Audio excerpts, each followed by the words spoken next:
انت شفت جمهور بيعزم اللعيبه على الفطار؟ دي موجوده في نادي الزمالك، دي ما شفتهاش في العالم على مستوى العالم كله. انت جيت الدنيا هنا ازاي؟ انت جيت الدنيا ازاي؟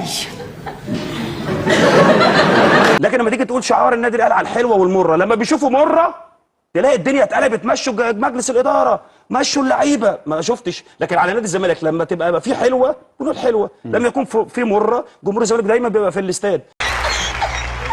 انت بتكتب ايه يا عم انت؟ بيكتب. ده بيكتب؟